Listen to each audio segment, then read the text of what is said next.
Bismillahirrahmanirrahim. Assalamualaikum warahmatullahi wabarakatuh. Alhamdulillahirabbil alamin. Wa bihi nasta'inu ala umuri dunya waddin. Salatu wassalamu ala asyrafil anbiya'i wal mursalin wa ala alihi wa ashabihi wa man tabi'ahum bi ihsanin ila yaumiddin. Rabbi shrah li sadri wa yassir li amri wahlul 'uqdatan min lisani yafqahu qawli. Allahumma la sahla illa ma ja'altahu sahla wa anta taj'alul hazana idza syi'ta sahla. Allahumma 'allimna ma yanfa'una wanfa'na bima 'allamtana wa zidna 'ilman. Tsumma amma ba'd. Alhamdulillah, kita bersyukur kepada Allah Subhanahu wa taala di hari yang sangat mulia ini, di mana Allah Subhanahu wa taala memberikan kepada kita semua kenikmatan sehingga kita bisa duduk di salah satu majlis dari majlis zikir yang Allah Subhanahu wa taala spesialkan. Allah berikan hidayah bagi orang-orang yang dapat menikmati hidayah tersebut, sehingga hidayah yang demikian patut kita jaga. Aizati fillah, jemaah dirahmati Allah Subhanahu wa taala. Insyaallah kita lanjutkan pembahasan tentang al-asyratus sa'ah, tanda-tanda hari kiamat. Kita masih di pembahasan tanda-tanda hari kiamat kecil, yang mana sebagaimana pertemuan sebelumnya, di antara tanda-tanda hari kiamat kecil yang paling banyak atau sebab-sebabnya, yang pertama adalah kerusakan dari manusia sebelum kerusakan yang ada di muka bumi ini. Manusia dulu yang rusak, kemudian Allah Subhanahu wa taala dengan hikmahnya, ya, Allah Subhanahu wa taala mulailah ada kerusakan-kerusakan yang Allah tampakkan sebab dari perilaku manusia tersebut. Maka kita sudah sampai di pembahasan atau poin tentang salah satu dari tanda-tanda hari kiamat kecil, yaitu zuhurun nisa al-kasiyatul 'ariyat. Munculnya banyak dari kalangan wanita yang berpakaian namun seperti telanjang. Ini adalah di antara tanda-tanda hari kiamat. Di antara tanda-tanda hari kiamat adalah banyaknya wanita yang melakukan tabarruj. Ya, tabarruj ini adalah berhias dan bersolek ketika keluar rumah. Ya. Mereka bersolek, mereka berhias bukan untuk suaminya, namun mereka bahkan menanggalkan kerudung, ya, hijab mereka bukan untuk suaminya ketika keluar rumah. Maka ini adalah salah satu dari kerusakan yang terjadi, ya, dari kalangan yang diperbuat oleh manusia. Ya. Nah, maka apa yang mereka lakukan, ya, inilah sebab dari rusaknya moral seorang laki-laki. Ya. Laki-laki akan mudah tergoda dengan yang seperti ini. Ya, yang namanya wanita ketika keluar rumah akan dihiasi oleh syaitan, walaupun tanpa berhias sekalipun. Maka ketika wanita tersebut menampakkan perhiasan-perhiasannya, kemudian memperlihatkan aurat-aurat mereka, ya, dengan pakaian-pakaian yang menampilkan lekuk tubuh mereka, maka inilah yang menyebabkan kerusakan yang ada di tengah masyarakat. sehingga terjadilah banyak kerusakan, ya, terjadi kejahatan, ya, moral mulai rusak, kemudian juga etika dan sebagainya itu rusak, ya, bahkan akhlak, ya, yang seharusnya seorang muslim berakhlak dengan akhlak yang Islamiyah, namun karena sebab ini pun, ya, pasti atau mungkin banyak dari laki-laki yang goyah keimanannya, ya, bahkan orang yang beriman sekalipun kalau kita lihat sejarah, ya, bisa tergoda dengan hal yang demikian karena adalah fitrah, ya, suatu fitrah yang diberikan kepada umat manusia. Maka solusinya adalah, ya, wanita itu menjaga auratnya. Sekitar 1400 tahun yang lalu, bagaimana Nabi Muhammad SAW menggambarkan apa yang akan terjadi kelak, ya, sebelum datangnya hari kiamat. Diriwayatkan dari sahabat Abu Hurairah radhiyallahu anhu, anna Rasulullah sallallahu alaihi wasallam qaal, sinfan min ahlin nar lam arahuma qaumun ma'hum siyatun ka'adznabil baqar yadribuna bihan nas wa nisaa'un kasiyatun 'ariyatun mumilat ma'ilat ru'usahunna ka'asnimatil bukh ma'ilah la yadkhulnal jannah wa la yajidna rihaha wa inna rihaha la yujad min masirati kadza wa kadza. Sabda Nabi, beliau bersabda, sinfan, ada dua golongan min ahlin nar, dari dua golongan ahli nar, dari ahli neraka, ya. Ada dua golongan dari ahli neraka. Lam arahuma, yang mana zaman Nabi belum pernah Rasulullah melihat dua golongan tersebut, ya. Jadi dua golongan tersebut belum ada di zaman Nabi Muhammad SAW. Namun Nabi Muhammad mengabarkan tentang hal tersebut akan terjadi. Apa kata Rasulullah? Yang pertama adalah qaumun ma'ahum siyat.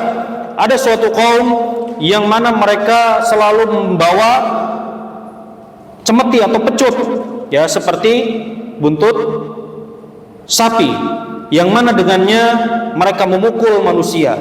Ini yang pertama. Kemudian selanjutnya adalah wanita dan wanita kasiyatun ariyat, yang mana mereka itu berpakaian namun mereka seolah telanjang. Mumilat ma'ilat, ya, mereka itu munharifat an taatillah, mereka melenceng dari taat kepada Allah Subhanahu wa taala, enggan untuk melakukan ketaatan kepada Allah Subhanahu wa taala, dan mereka tidak istiqomah dalam agama mereka. Hal tersebut, ya, yang namanya wanita muslimah, ya, harus memiliki sifat, yaitu adalah, ya, sebagaimana di antara dalam suatu hadis Rasulullah pernah mengabarkan adalah di antara 7 yang membinasakan, ya, itu adalah menuduh seorang wanita, ya, yang ghafilat, ya, yang mereka itu lalai dari berbuat maksiat dengan perbuatan zina. Inilah seharusnya yang terjadi atau yang dilakukan oleh atau yang mensifati seorang wanita muslimah, yaitu mereka lalai dari berbuat kemaksiatan. Namun dalam hadis yang barusan disebutkan, wanita muslimah tersebut, ya, mereka itu adalah orang-orang yang enggan untuk berbuat ketaatan dan jauh dari kata keistiqomahan dalam beragama. Nah, maka ini adalah sebab kerusakan yang terjadi di kalangan masyarakat muslim bahkan, ya. Inilah, ya, yaitu wanita yang enggan untuk taat kepada Allah dan enggan untuk istiqomah dalam beragama. Ini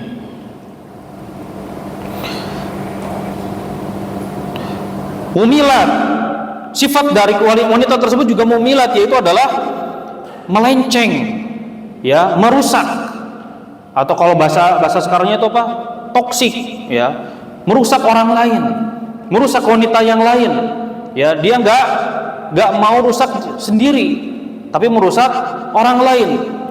Ya, ini dua sifat wanita tersebut.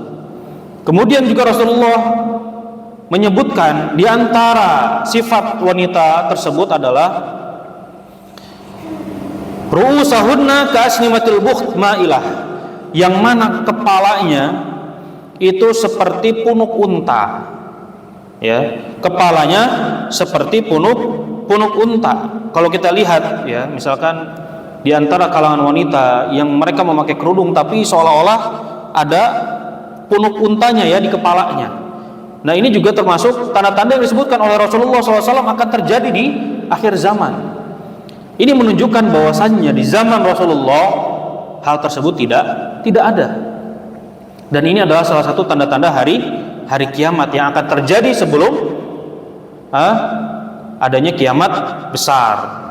Ya. Dan ini adalah hal yang tercela. Ya. Apa kata Rasulullah? La yadkhulnal jannah.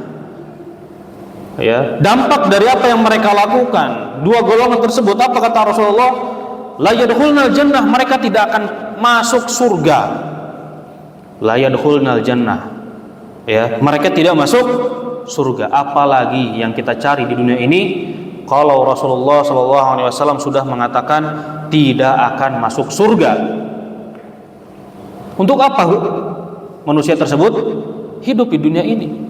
Karena kita ketahui bahwasannya tugas kita hidup di dunia ini adalah untuk berbekal menuju akhirat kelak. Karena tujuan kita adalah al-jannah. Maka ketika Rasulullah mengatakan la yadkhulnal jannah, mereka tidak akan masuk surga, lalu untuk apa mereka hidup? Ini adalah perintah, ini adalah ancaman dari Rasulullah SAW dan perintah supaya meninggalkan perbuatan tersebut. Ya. Bahkan kata Rasulullah, wala yajidna rihaha, bukan hanya masuk surga, tidak masuk surga, akan tetapi mereka sama sekali tidak pernah akan mencium bau surga sekalipun. Wala yajidna rihaha. Ya. Masuknya saja, bahkan mencium wangi surganya saja tidak akan pernah, apalagi masuk surganya. Ya, bahkan kata Rasulullah ya, mengabarkan bahwasanya wangi surga itu tercium dari perjalanan yang sangat jauh. Ya, wanginya surga itu tercium dari jarak yang sangat jauh. Tandanya apa? Surga itu sangat wangi. Ya, jadi orang tersebut tidak akan mendekati surga sedikit pun. Ya, menciumnya saja tidak akan pernah. Maka ini adalah ancaman dari Rasulullah SAW sekaligus mengabarkan bahwasanya kelak di akhir zaman akan terjadi hal tersebut, dan sekarang ternyata banyak terjadi. Ya, dulu mungkin ya kalau misalkan non muslim yang tidak berhijab, ya non muslim membuka aurat, ya memakai pakaian-pakaian yang jauh dari kata syar'i, ya mungkin kita dapat itu di luar Islam.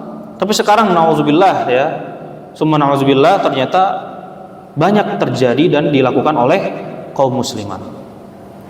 Maka bagi para laki-laki, para orang tua, jagalah wanita-wanita kita semua.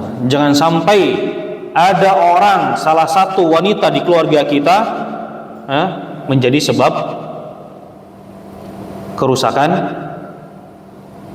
masyarakat Islam ini atau masyarakat pada umumnya. Ya.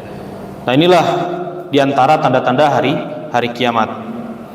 Kemudian selanjutnya diantara tanda-tanda hari kiamat kecil yang Rasulullah SAW sebutkan, mungkin ini sempat disinggung di pertemuan-pertemuan sebelumnya, yaitu adalah tentang tatawulul hufat al-urah ru'atus syai bil bunyan, yaitu para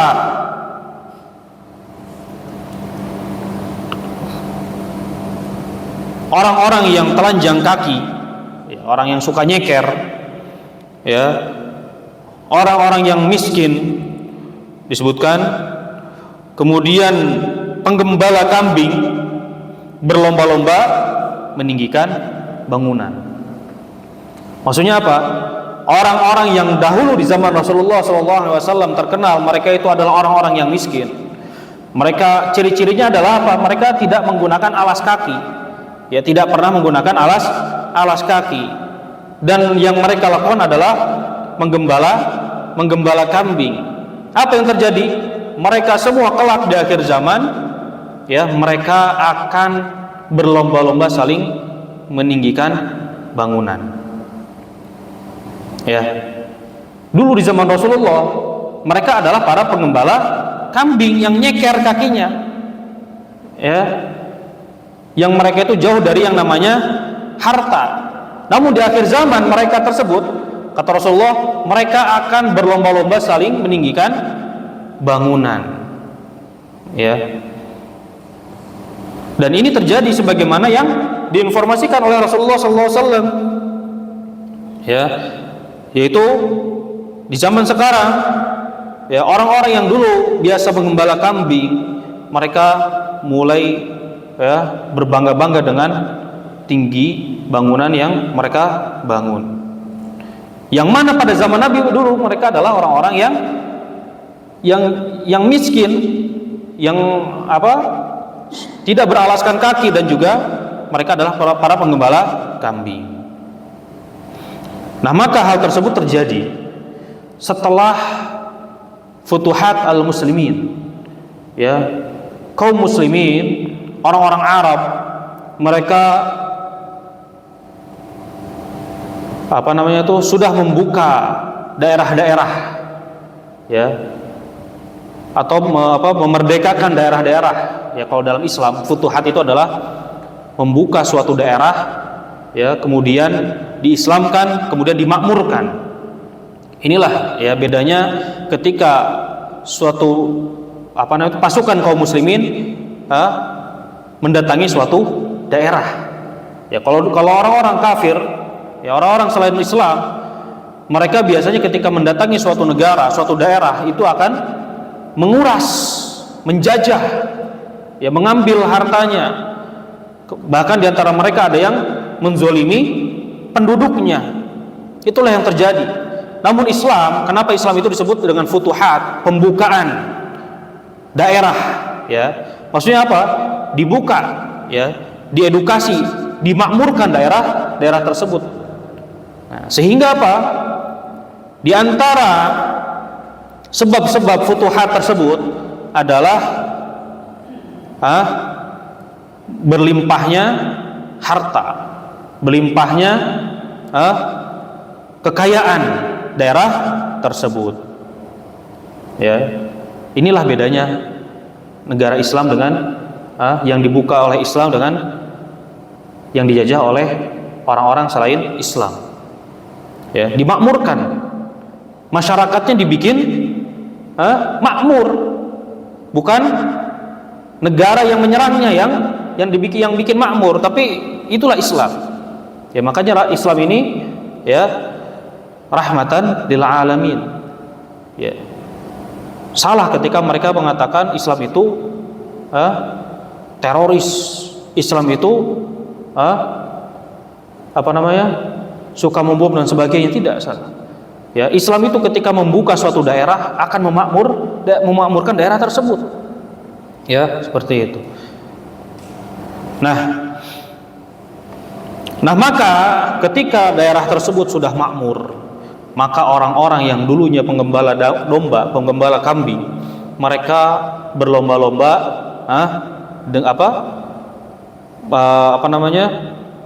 dalam masalah dunia. Mereka berlomba-lomba dalam masalah dunia, dan salah satu tanda-tandanya adalah dengan meninggikan bangunan rumah mereka. Ya, kalau kita lihat di negara-negara Arab, ya, misalkan tahun berapa, misalkan sekitar tahun 60-an, itu baru berapa bangunan saja. Sekarang 2024 berapa puluh, ya, menara, berapa puluh bangunan-bangunan yang tinggi, apartemen, hotel dan sebagainya, itu yang tinggi, ya. Tentu dalam Islam, ya, meninggikan bangunan itu tidak dilarang. Namun yang dilakukan oleh mereka adalah berlomba-lomba gengsinya, berlomba-lomba dalam masalah bergengsi dan sombong dan sebagainya. Bukan karena kebutuhan. Ada orang yang misalkan membangun hotel, ya, berapa tingkat, tujuannya untuk bisnis misalkan. Bukan berbangga-bangga, ya, bangunannya diunikan dan sebagainya, ya, dan supaya orang memuji dia dan sebagainya. Bukan seperti itu, ya. Nah, ini sebagaimana dalam hadis Nabi Muhammad SAW, di antara pertanyaan yang ditanyakan oleh Jibril alaihissalam, di antara tanda-tanda hari kiamat adalah antalidal amatu rabbataha wa antarul hufatal urah ru'a asya yatatawwaluna fil bunyan. Ya, di antara tanda-tanda hari kiamat adalah seorang budak wanita melahirkan tuannya. Kemudian juga engkau melihat, ya, para penggembala kambing yang tidak beralas kaki, ya, mereka berlomba-lomba saling meninggikan bangunan.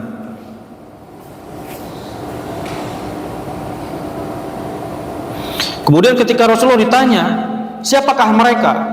Ya, orang-orang yang disebutkan dalam hadis, ya, kakinya telanjang, maksudnya tidak beralaskan kaki, kemudian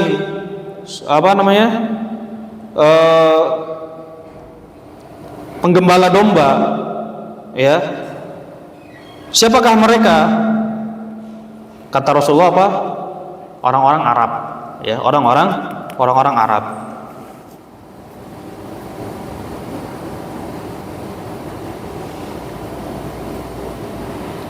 Ya. Nah, inilah, ya, sebagaimana yang terjadi di zaman sekarang. Kalau kita lihat negara-negara Arab, ya, itu sangat banyak sekali bangunan-bangunan yang sangat tinggi. Kemudian selanjutnya, di antara tanda-tanda hari kiamat yang diinformasikan oleh Rasulullah SAW, yaitu adalah taslim al-khassah, yaitu bersalaman atau berjabat tangan kepada orang-orang yang khusus saja, orang-orang tertentu saja, ya. Nah, ini, jadi kalau salam, ya, atau berjabat tangan itu hanya kepada orang-orang tertentu saja, atau yang kita kenal saja dan sebagainya. Nah, ini adalah diantara tanda-tanda hari kiamat. Seharusnya apa yang terjadi, apa yang harus kita lakukan sebagai seorang muslim, ya, sebagaimana Rasulullah SAW, ya, ketika awal masuk kota Madinah, ya, Rasulullah memberikan kepada umat Islam bagaimana supaya umat Islam ini saling mencintai, ya, saling seperti di antara mereka seperti bangunan yang mana saling menguatkan, tumbuh kasih sayang di antara mereka dan jauh dari perselisihan dari kalangan kaum muslimin. Rasulullah mengatakan, la tadkhulul jannah hatta tu'minu wa la tu'minu hatta tahabbu awala adullukum ala syai'in idza fa'altumuhu tahabbtum afshus salama bainakum. Inilah yang Rasulullah berikan kepada umat Islam, suatu solusi dari kesenjangan yang ada di masyarakat, ya, suatu perselisihan yang akan terjadi di kalangan umat Islam. Kata Rasulullah apa? La tadkhulul jannah hatta tu'minu, kalian tidak akan pernah masuk surga sampai kalian beriman. Wa la tu'minu hatta tahabu, dan kalian tidak dikatakan orang yang beriman sampai kalian saling mencintai. Maksudnya apa? Di kalangan kaum muslimin. Kemudian kata Rasulullah, inilah solusi dari Rasulullah, ya, suatu wejangan dari Rasulullah supaya dilakukan, supaya terjadi saling mencintai dari kalangan kaum muslimin. Apa itu? Awala adullukum ala syai'in idza fa'altumuhu tahabbtum. Apakah kalian ingin aku kabarkan, aku informasikan sesuatu yang jika kalian lakukan, kalian akan saling mencintai. Ya, mungkin kita ya, atau mungkin masyarakat kadang kalau ketemu sama orang ya biasa aja, lempeng, kayak orang nggak kenal. Padahal kata Rasulullah, ya Rasulullah menganjurkan kepada kita sebagai kaum muslimin saling mencintai, ya, baik sama orang yang kita kenal ataupun yang tidak kita kenal. Selama dia kaum muslim, maka kita wajib mencintai sesama muslim. Apa kata Rasulullah? Afshu salama bainakum, sebarkanlah salam di antara kalian. Ini adalah petunjuk Rasulullah sallallahu alaihi wasallam, ya, supaya kaum muslimin ini tidak berselisih, kaum muslimin tidak saling berantem, tidak saling iri, dengki dan sebagainya, ya. Ya, untuk menebarkan salam.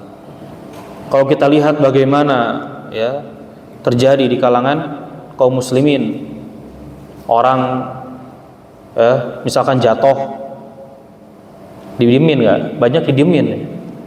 Bahkan saya pernah di suatu daerah, ya, kalau ada orang kecelakaan ditolong itu dilarang. Kenapa? Katanya takut dipermasalahin sama polisi. Kan aneh. Ya, ada orang tabrakan, kemudian jangan ditolongin, nanti diinterogasi sama polisi dan sebagainya. Kan seakan aneh ini. Ya, suatu hal yang aneh. Dan saya pernah terjadi juga, saya kecelakaan pernah di suatu tempat, nggak ada yang nolong. Ya, warung yang aslinya buka tutup. Pernah ya. Bahkan pernah di daerah yang sama, ya, suatu kota, ya, katanya ada orang yang kecebur ke selokan kecil, nggak terlalu besar, ya, lumayan besar, ya, bukan sungai juga, meninggal. Ternyata dia itu ayan, ya, karena kejang-kejang, kemudian jatuh, nggak ditolongin. Kan, masya Allah, ini jauh dari kata seorang muslim itu seperti bangunan yang saling menguatkan. Ya, pernah suatu saat, ya, ketika kami sedang misalkan pernah di tanah haram, ya, pernah dilihatkan suatu hikmah, ya, suatu mungkin ini cerita mungkin, ya. Ada ketika itu di depan Ka'bah, ya, ketika saya lagi di sekitar Ka'bah lah, ketika itu bukan ketika umroh, sedang santai dan selesai sholat subuh dan sebagainya, itu ada yang sedang diantara yang tawaf, ya, itu ada yang kakinya itu berdarah, ya, kakinya berdarah. Nah, itu dikelilingin sama orang-orang, ya, dikelilingin sama orang-orang. Saya ketika ngelihat ada orang ngumpul, penasaran, ya, biasa orang Indonesia itu penasaran, ya, apa sih gitu. Didatangin, ternyata ada kakek yang kakinya itu berdarah dan lumayan deras si darahnya itu. Ketika itu saya dilihatin suatu hikmah, suatu peristiwa yang sangat ini mungkin keadaan kaum muslimin sekarang, ya, menggambarkan keadaan kaum muslimin sekarang. Seperti apa itu? Ya, itu orang yang melihat kaki itu berdarah, kaki itu berdarah, itu cuma ada orang yang teriak-teriak, panggil dokter, panggil askar. Kalau di sana tuh ada askar, ya, petugas yang ada di Masjidil Haram. Ada yang teriak-teriak, ada yang ngelemparin tisu, nih, dilemparin tisunya, ya.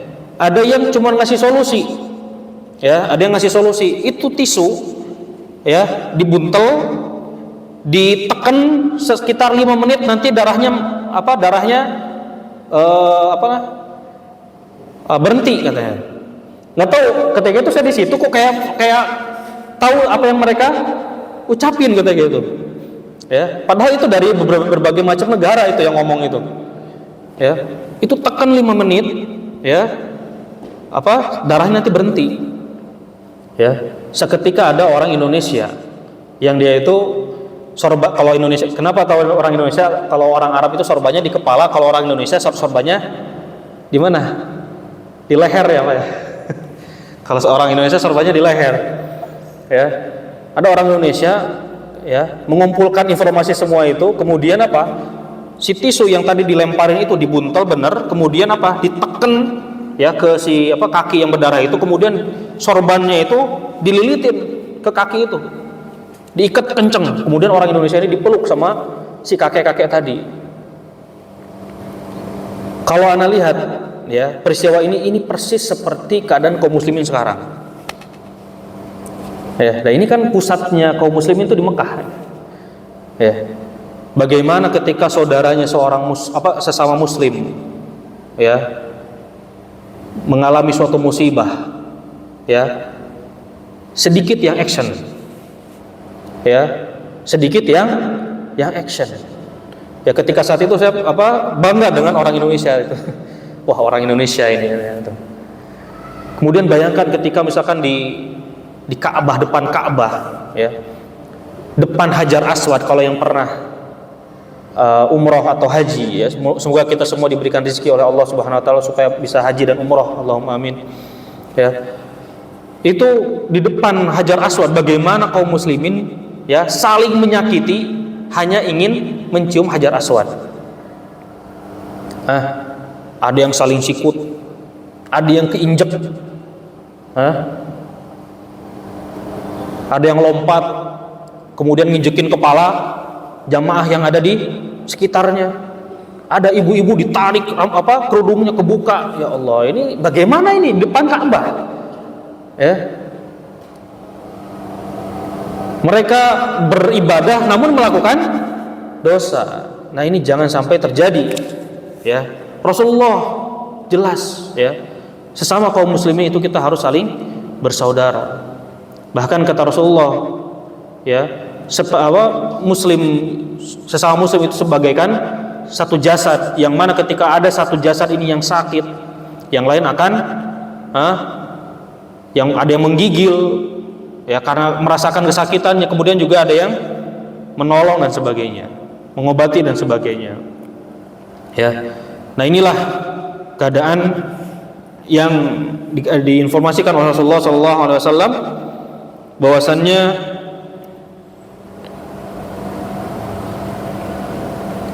di akhir zaman ya, di antara tanda-tanda hari kiamat adalah seorang itu ketika mengucapkan salam kepada kaum muslimin yang hanya orang-orang yang dikenalnya saja. Ya. Kemudian juga dalam suatu hadis ya, Rasulullah SAW pernah bersabda, "Inna min asyrati sa'ah an yamurra ar-rajul fil masjid la yusalli fihi rak'atain wa alla yusallim ar-rajul illa ala man ya'rif." Di antara tanda-tanda hari kiamat, seorang laki-laki ketika masuk masjid dia tidak melakukan sholat 2 rakaat. Kemudian juga dia tidak berjabat tangan atau mengucapkan salam kecuali kepada orang yang ia kenal. Ya. Nah, inilah di antara tanda-tanda hari kiamat yang Rasulullah SAW sampaikan. Lalu apa sikap kita terhadap hal tersebut? Maka kita harus mengikuti apa yang diperintahkan dan dianjurkan oleh Nabi Muhammad SAW. Memang itu terjadi, ya. Namun kita sebagai seorang Muslim, kita seharusnya melakukan apa yang diperintahkan oleh Rasulullah SAW dan menjauhi apa yang beliau larang. Maka dengan ini kita cukupkan ya, karena sudah masuk waktu Isya, Pak. Sudah masuk Isya, Pak. Ya, taib. Kita cukupkan. Hadza wa sallallahu ala nabiyyina Muhammad. Subhana rabbika rabbil izzati amma yasifun wa salamun alal mursalin walhamdulillahi rabbil alamin.